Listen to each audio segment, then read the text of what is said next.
ده بالنسبه للدرام الذكر اهو.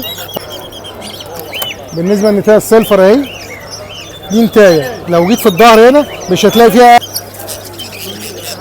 وفي منه اللي هو ده الازرق طبعا، عينين الحمراء دي هتلاقي انثى كده. هتلاقي بص اللاتيني عامه.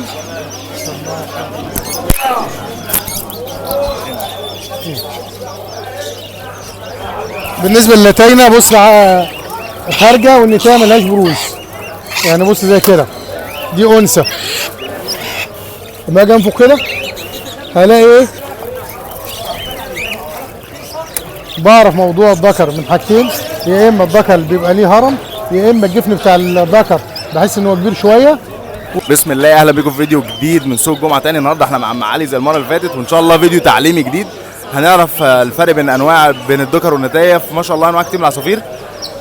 هنشوف مع بعض دلوقتي مع عم علي وهنطلع العصافير دي ونشوفها مع بعض. قبل ما نبدا الفيديو اتمنى ان انت ما تنساش تعمل لايك سريع، تشترك في القناه، تفعل الجرس. ان شاء الله تعالى على 500,000 مشترك هيكون في سحب على بغبغانين ببلاش. يلا بينا نبدا الفيديو مع بعض، يلا بينا. رسول الله. طبعا النهارده في سوق الجمعه النهارده، واستاذ احمد معانا منورنا والقناه ان شاء الله. هنبتدي ان شاء الله بالزبره العاديه، والزبره العاديه هي قدام مننا اهي. ده بالنسبه للذكر ليه علامات مميزه، والنتايه لها علامات مميزه. بالنسبه للنتايه هنا في الزبره بالنسبه للابيض القطمه هتلاقي بالنسبه للبرتقاني هتلاقي البق برتقاني اللي هو المنقار ده. بالنسبه في الابيض خالص الذكر هتلاقي فيه نسبه حمار. دول المجموعه دي نوتي عامه. اما بالنسبه للزبره العاديه اللي هي اذا كانت غامقه واذا كانت فاتحه سنه هتلاقي الذكر ليه خد وباين على الخدود اهي. ده مجموعه ذكوره، ودول مجموعه اناث ماشي. واللي تحت دول برضه ذكوره. الذكر بص فيه علامه اهي كويسه باينه. ودي طبعا نتايه بلاك ليها خد، بس فرق ايه؟ ان مش هتلاقي ليها حبايك، اما الذكر هتلاقي ليه حبايك من تحت. ده بالنسبه للزبره العاديه. اما بالنسبه للدرامات عايزين نبين بقى الدرامات.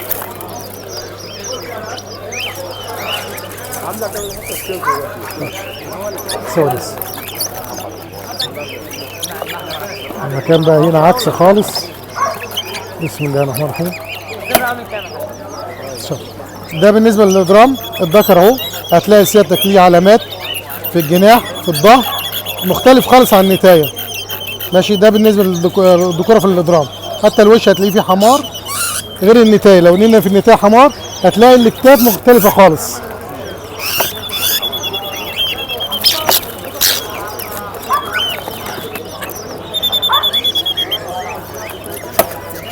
ودي بالنسبه لنتايه الادرام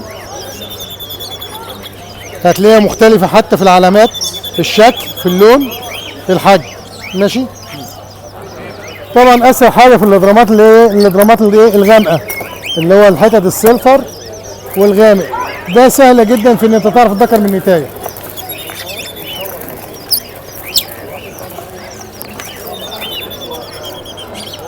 بالنسبه للنتايه السيلفر اهي، دي نتايه لو جيت في الظهر هنا مش هتلاقي فيها اي علامات.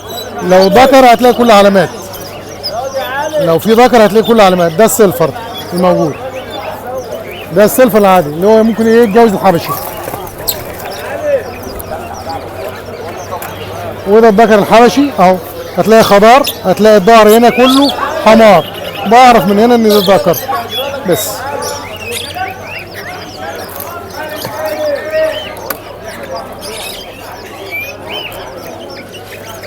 بالنسبه طبعا الفراوله كلنا عارفينها، الذكر اللي واخد حمار والنتايه اللي واخده غوان. ده بالنسبه للفراوله. والزبره احنا قلنا عليها بجميع الالوان. دول الهاف اورانج. الهاف اورانج هتلاقي الذكر دماغه كلها حمراء، النتايه هتلاقي ملهاش علامات خالص اهي. ده بالنسبه للهاف اورانج.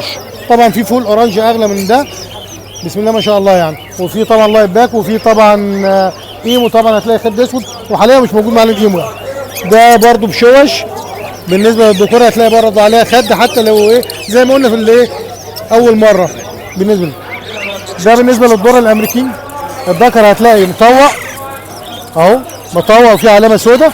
النتايه بسم الله ما شاء الله اهي ما فيهاش علامه غير علامه على الكتف بس ماشي. والروزيلا طبعا معروفه، بس الافضل يكون لك تحليل، يعني ما تشتري الروزيلا لو بالتحليل افضل، لان في علامات الذكر قريبه والنتايه مش اي حد يعرف الذكر. الذكر لازم اقلب الجناح وهلاقي مختلفه في الجناح. الكوكتيلات طبعا هتلاقي النتايه في الخد اقل من الذكر، والذكر نسبه الحمار اعلى. وممكن نعرفها منين؟ من فتحه الشرج من تحت، هتلاقي النتايه مثلا الشوكتين بتاعتها موسعين، والذكر طبعا كالعاده عظمتين مقفولين. طبعا بعد البلوغ. ده بعد البلوغ طبعا شيء طبيعي. ده الكوكتيلات. الاسترالي طبعا كلنا عارفينه، الذكر مناخيره زرقاء، النتايه مناخيرها بيج يا بني حسب السن. انما في الفال والحاجات دي ما بيبقاش ايه مالوش علامات. علامه الذكر بعرفه ازاي بقى؟ بالنسبه للذكر ده فال.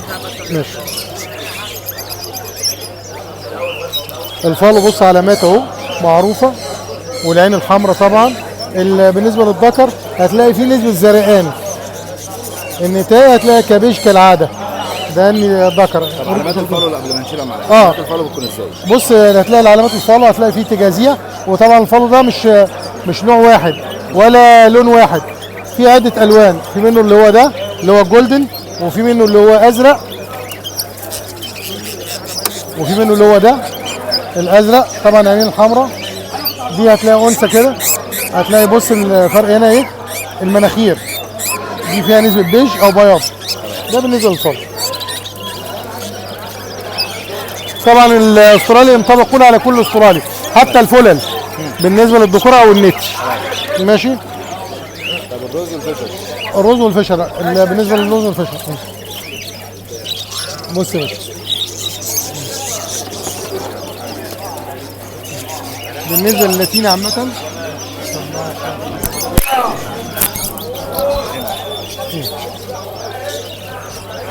بالنسبه للاتينا بص عامه اللاتيني ده لاتيني عيل صغير.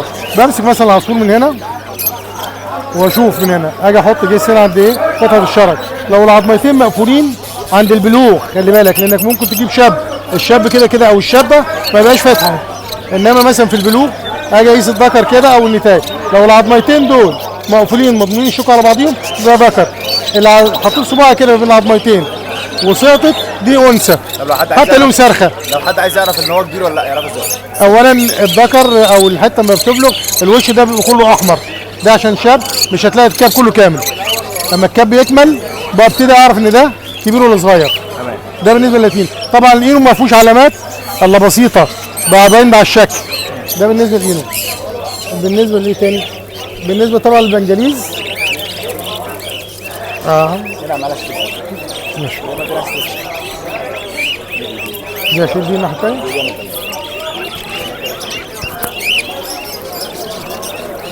دي طبعا كناريا معروفه. الكناريا الذكر عشان اعرف الذكر بالكناري، يعني ممكن انا مثلا جبت حاجه مش عارفها، لو صفر الذكر يبقى ذكر.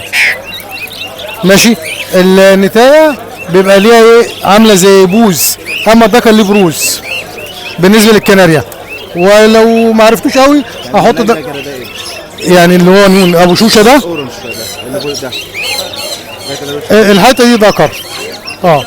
ذكر. بتعرف انت طبعا من ايه العلامات اللي تحت بتقلب الذكر اللي ام شوشه دي. ام شوشه دي نتايه.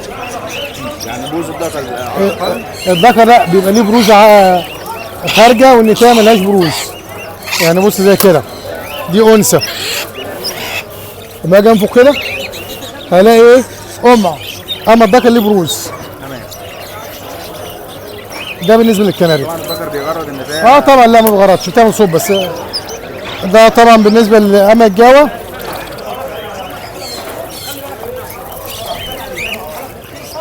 بعرف موضوع الذكر من حاجتين، يا اما الذكر بيبقى ليه هرم، يا اما الجفن بتاع الذكر بحس ان هو كبير شويه. واغلبيه الناس هنا في السوق عامه بتبص الموضوع ايه؟ حته الهرم. الذكر ما يبقى الهرم بتاعه عالي ده تحس ان في بروز عند المناخير، ده ذكر. الانثى مختلفه شويه، هتلاقيها مسحوبه شويه.